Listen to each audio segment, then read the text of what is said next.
16 November 1943, Medmenham, Buckinghamshire, England. The nausea always came first. Flight Officer Constance Babington Smith had learned to recognize it during her third month at RAF Medmenham, that peculiar sensation in her stomach when the photographs revealed something that didn't belong. She sat hunched over the stereoscope in Building C, her eyes burning from 6 straight hours examining reconnaissance imagery from northern France. The room smelled of developer fluid and stale tea. Rain drummed against the blacked-out windows. The photographic interpreters at the Allied Central Interpretation Unit worked in near silence, magnifying glasses catching the weak overhead light as they studied thousands of aerial photographs taken by Spitfire PR-19Xs and Mosquito PR-16s flying at extreme altitude. Most images showed nothing but French countryside, the same fields and villages that had appeared in yesterday's run and the day before that. But this one was different. Babington Smith adjusted the focus. The stereoscope transformed the overlapping images into 3 dimensions, and the landscape seemed to rise from the table. There, near the hamlet of Bois-Carré in the Pas-de-Calais, something caught the light. A structure. Stubby, angled skyward. Too small to be a water tower. Too isolated to be industrial. She measured it carefully with calipers. Approximately 46 feet long. The shadow suggested a ramp of some kind, pointing northwest toward London. She logged it as item 42 and moved to the next frame. Within an hour, she had found 3 more, all in the same region, all oriented the same direction, all accompanied by rectangular buildings and what appeared to be storage bunkers arranged in a distinctive pattern. Her hand trembled slightly as she made notes in the margin of the plot sheet. By evening, the discovery had reached Wing Commander Douglas Kendall. He brought in specialists from the photographic reconnaissance evaluation teams. They worked through the night, pulling archived imagery from previous months. When the patterns emerged, they were undeniable. More than 20 sites under construction between the Somme and the Cotentin Peninsula, all built to the same blueprint, all pointing at southern England. The intelligence had been circulating for months, fragmented and uncertain. Agents in France reported mysterious construction projects guarded by SS troops.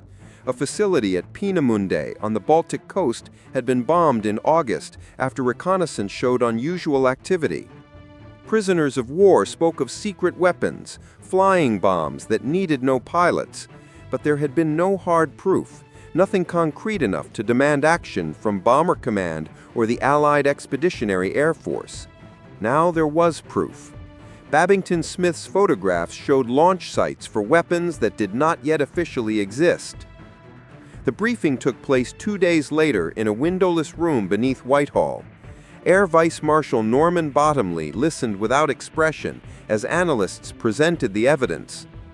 Enlarged photographs covered the walls, pins marking each suspected site. Intelligence summaries from the Secret Intelligence Service described German development of unmanned aircraft powered by pulse jet engines. Designation: Fieseler FI-103. Estimated speed 400 miles per hour. Estimated range 150 miles. Warhead capacity 1 ton of high explosive. One analyst, a young mathematician from Cambridge, presented calculations on expected casualties. If the Germans achieved operational capability, London could face bombardment unlike anything yet experienced in the war. Conventional air raids could be intercepted, their patterns predicted, but these weapons would come without warning, faster than most fighters could intercept, too small to track reliably with radar. The silence in the room lasted several seconds after the presentation concluded. Someone coughed. Papers rustled. Bottomley studied the photographs again, leaning close to examine the ski-shaped ramps. How long are they operational? Unknown, sir, but construction is accelerating. Some sites appear nearly complete. And we're certain these aren't decoys? The intelligence officer hesitated. We cannot be absolutely certain. The Germans are aware of our reconnaissance capabilities, but the resources being devoted to these installations suggest genuine intent. Labor camps have been established nearby, rail lines extended. The patterns are consistent across all sites. Bottomley straightened. His face remained neutral, but his fingers drummed once against the table edge. Then we need to destroy them, all of them, before they become operational. That was how Operation Crossbow began, not with grand strategy or political declarations, but with measurements taken through a stereoscope and the slow realization that the war was about to change again.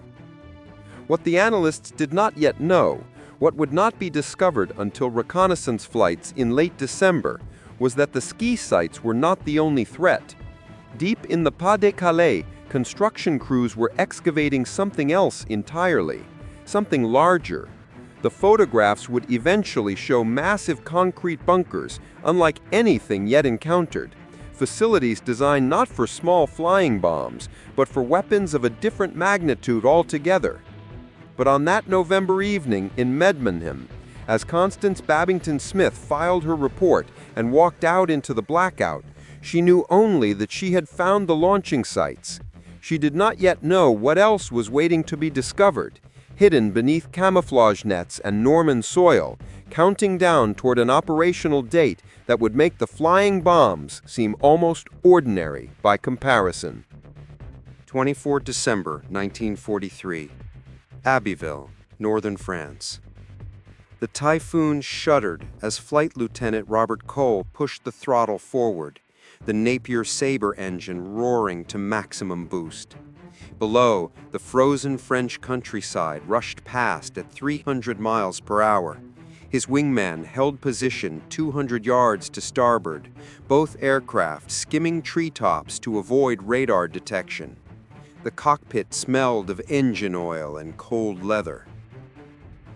They had launched from RAF Manston before dawn, part of the low-level reconnaissance sweeps now running daily over the Pas-de-Calais. Intelligence needed current photography of the ski sites. Bomber Command needed damage assessment. Someone had to fly low enough to see what the high-altitude Spitfires could not. Cole checked his map against the landscape. The target area lay 3 miles ahead. He could see smoke rising in the distance, remnants of yesterday's raid by marauders from the 9th Air Force. The Americans had hit a suspected storage depot near Leachcourt. Preliminary reports suggested partial success, but the ski sites themselves remained operational. He pushed the stick forward, dropping to 50 feet. The Typhoon's shadow raced across frozen fields. German flak positions opened fire as he crossed the coast, bright tracers arcing up from camouflaged emplacements. Cole jinked right, felt the aircraft buck as shrapnel peppered the underside. The camera mounted behind his seat clicked methodically, capturing frames at 1-second intervals. Then he saw it, a ski site, intact and operational. The distinctive ramp pointed skyward like an accusing finger. Beside it, a building he recognized from briefing photographs as the firing shelter. Technical intelligence had identified these as control centers where German crews would arm and launch the flying bombs. Trucks were parked nearby. Men moved between structures, their breath visible in the cold air. Cole's thumb found the camera trigger.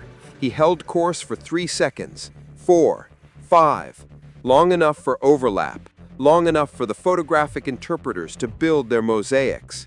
Behind him, his wingman called out flak at 9 o'clock. Cole didn't acknowledge. He was already pulling up, climbing hard, the Sabre engine screaming. They made it back to Manston with 64 holes in Cole's aircraft and hydraulic fluid leaking from the port wing. The photographs were rushed to Medmenham within the hour. What those photographs revealed changed everything. In the interpretation report circulated on 27th December, analysts noted that German construction crews had modified several ski sites. The original launching ramps remained, but new structures had appeared. heavier concrete foundations, larger storage buildings. Most disturbing were the railway spurs being extended to sites previously served only by road. Technical intelligence assessed this meant heavier weapons, possibly much heavier. The Germans called them Vergeltungswaffen, vengeance weapons, V1 for the flying bombs, but prisoners of war had begun mentioning V2, a designation that appeared in intercepted communications with increasing frequency. No one yet understood what V2 meant. By January 1944, Crossbow had become the highest priority target for Allied air forces in Europe. Heavy bombers from the 8th Air Force flew daylight missions against construction sites and suspected storage depots. RAF Bomber Command struck at night. Medium bombers from the 9th Air Force and 2nd Tactical Air Force attacked in coordinated waves, sometimes hitting the same site 3 times in a single day. The costs were immediate.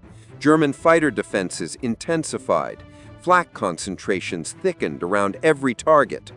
On 4 January, a formation of B-17s from the 384th Bomb Group lost 6 aircraft attacking sites near Wizernay. 3 days later, a raid by Mitchell bombers from 98 Squadron resulted in 4 aircraft failing to return. The crews knew they were hunting something dangerous, but they did not know exactly what. Intelligence Officer Squadron Leader Michael Williams spent 14 hours daily at Medmenham, coordinating target assessments and damage reports.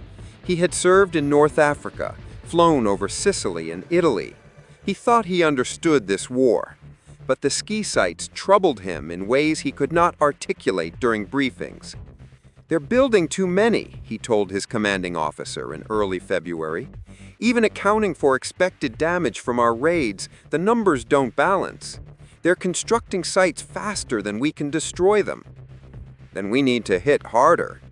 "That's not the issue, sir. Look at the patterns." Williams spread reconnaissance photographs across the desk. "These sites around Cherbourg, different construction, heavier fortifications. And these buildings here, near Watten and Wizernay, massive concrete structures, far larger than anything needed for flying bombs." His commanding officer studied the images without speaking. Finally, "What are you suggesting?"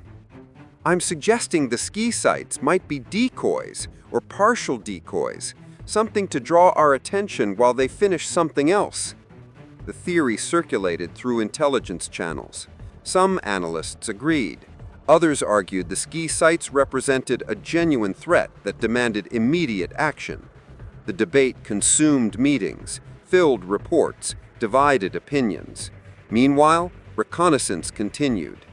On 15 February, a Mosquito from 540 Squadron photographed the construction site at Wizernay. The images showed a bunker unlike anything yet documented. 7 stories tall, walls estimated at 16 feet thick, a dome covering the central structure. Railway lines converged at it from 3 directions. Whatever the Germans intended to house there, it required fortifications built to withstand anything the Allies could deliver. Flight Sergeant Arthur Hammond saw those photographs during a briefing at RAF Benson. He was 23 years old, a bomb aimer in a Lancaster crew scheduled to hit crossbow targets the following night. The briefing officer's voice seemed distant as Hammond stared at the massive bunker, trying to comprehend the engineering required to build such a structure under constant air attack. "These large sites," the briefing officer said, tapping the photograph, "are suspected V2 launching installations. We believe V2 is a rocket weapon, possibly quite large. Intelligence remains incomplete, but the sites themselves tell us the Germans consider this a strategic capability." Rockets. The words settled over the room like smoke. Hammond's crew flew the mission as scheduled. They bombed a ski site near Abbeville from 18,000 feet, dropped 12,000-pound bombs through broken cloud, and saw nothing of the results. On the return flight, the rear gunner reported searchlights sweeping the sky behind them, looking for aircraft that were no longer there. What none of them knew What would not be understood until prisoners were interrogated after the Normandy invasion was that the Germans had already reached operational status with the V-1 flying bomb. Launch crews were trained, storage depots stocked. The delay came not from construction, but from political disputes and technical refinements. The ski sites were real, the threat was real, but time was running differently than Allied intelligence believed. And the V-2 rocket, still unknown in its true specifications, was being prepared at sites the reconnaissance aircraft had not yet fully documented. The real secret of Operation Crossbow was not the weapons themselves, but where the Germans intended to deploy them and when. 13 June 1944, London, England. The air raid sirens were silent. That was the first thing that seemed wrong.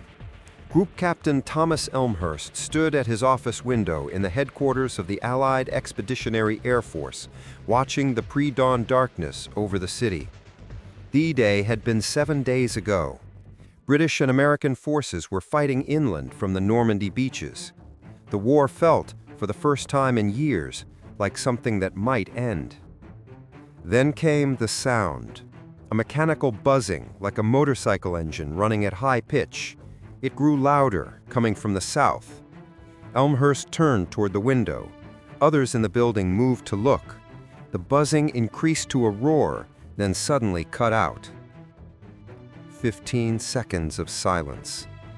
The explosion lit the eastern sky orange and white. Somewhere in the direction of Bethnal Green, a column of smoke began rising. Elmhurst checked his watch. 0418 hours. He picked up the telephone. The first V-1 flying bomb to strike London had just hit Grove Road. 4 people died in the initial blast. By noon, 3 more impacts had been recorded. By evening, reconnaissance confirmed launching sites in the Pas-de-Calais were operational. The weapon Allied intelligence had spent 7 months hunting was now in combat use. The flying bomb measured 25 feet long, powered by an Argus pulse jet engine that produced the distinctive buzzing sound. It flew at approximately 400 miles per hour at altitudes between 2,000 and 3,000 feet. The warhead contained 1,800 pounds of amytal explosive. When the fuel ran out, the engine stopped and the bomb simply fell. There was no accuracy, no guidance system beyond a basic autopilot and magnetic compass. The weapon was designed for terror, not precision. London had survived the Blitz. It would now face something more impersonal and more relentless. The V-1s came at all hours, their buzzing audible across miles of city. People learned to listen.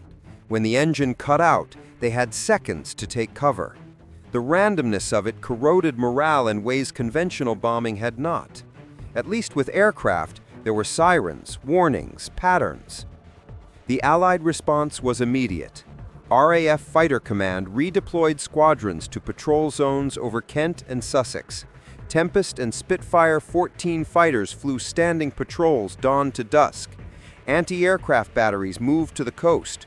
Barrage balloons rose over the Thames estuary, forcing the bombs higher where fighters could engage them more easily. Flight Lieutenant Joseph Barry flew Tempests from RAF Newchurch, a forward airfield in Kent. His logbook recorded 14 V-1 interceptions in the first 3 weeks. The technique was straightforward, but dangerous. Approach from astern, match speed, fire a burst from 400 yards, break away before the explosion. Some pilots flew alongside the bomb and used wingtip pressure to flip it off course. Barry tried it once. The turbulence nearly inverted his aircraft. By mid-July, Allied air forces had destroyed most of the original ski sites in France. Bomber Command had obliterated the large bunker installations at Wizerne and Watten before they became operational. But the V-1 campaign continued. The Germans adapted, using mobile launchers and hidden sites. Intelligence estimated that of the 8,000 V-1s launched against England, nearly 2,400 reached London. 5,900 civilians died. And then, in September, the V-2 arrived. There was no warning, No sound, no time to take cover. The rocket simply fell from space faster than sound, and the explosion arrived before the noise of its descent. The first one hit Chiswick on 8 September, killing 3 people and demolishing a row of houses. Witnesses reported a sudden blast, then seconds later a roaring sound from the sky. It made no sense until someone realized the rocket had been traveling at supersonic speed. The V-2 was everything the V-1 was not. Sophisticated, powerful, unstoppable. 46 feet tall, weighing 13 tons, powered by liquid oxygen and alcohol. It rose to an altitude of 50 miles before arcing down at speeds exceeding 3,000 miles per hour. There was no defense. No fighter could catch it. No anti-aircraft gun could track it. No warning system could detect it in time. Intelligence analysts had known the V-2 existed, but the scale had been underestimated. The reality was the V-2 needed nothing but a concrete pad and a truck-mounted launcher. It could be fired from anywhere, assembled in hours, launched and gone before bombers could respond. Over the next 6 months, more than 1,500 V-2 rockets fell on England and Belgium. Each carried a 1-ton warhead. Total civilian deaths exceeded 2,700. There was no pattern to survive. People went to work knowing a rocket might fall. They slept knowing they might not wake. Wing Commander Reginald Dyer attended casualty coordination meetings 3 times weekly through that autumn and winter. He had overseen crossbow intelligence since November 1943, coordinated bombing missions, assessed damage reports. Now he sat in meetings where civil defense officers reported impacts and casualty figures with the flat precision of men too tired for emotion. "We stopped the bunkers," Dyer said during one meeting in December. "The sites at Watan and Wizerne. If those had become operational, the launch rate would have been far higher." "But we didn't stop them entirely," someone replied. "We slowed them. That's different." It was different. Operation Crossbow had disrupted German plans, destroyed fixed installations, forced the enemy to rely on mobile systems that were less efficient. The campaign had absorbed enormous Allied air resources, cost hundreds of aircraft and air crews, but it had also prevented the Germans from achieving the bombardment intensity they planned. The ski sites, if operational as designed, could have launched hundreds of V-1s daily. The weapons continued into March 1945, when advancing Allied armies overran the launching areas in France and the Netherlands. The last V-2 fell on Orpington on 27 March. The last V-1 struck Datchworth on 29 March. After that, silence. Not because the threat was defeated through intelligence or bombing or interception, but because there was no more territory from which to launch. What remained in the minds of those who hunted the rocket sites was not the statistics or strategic assessment. It was the memory of listening to that buzzing in the sky, waiting for silence. The knowledge that somewhere a rocket was falling and there was nothing to be done but continue the work. The secret of Operation Crossbow was that there had been no single secret, no moment of revelation that solved everything. Only the accumulated weight of reconnaissance and analysis and bombing and adaptation. Only the slow understanding that the enemy was always building something else, and the war was a race that could only be measured in the end by which side ran out of time first.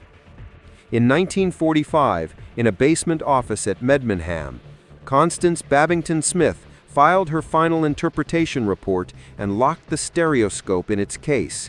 The photographs of ski sites and launch ramps went into archives, but on that spring afternoon, she simply closed the files and walked outside into daylight, listening to the silence where the buzzing used to be.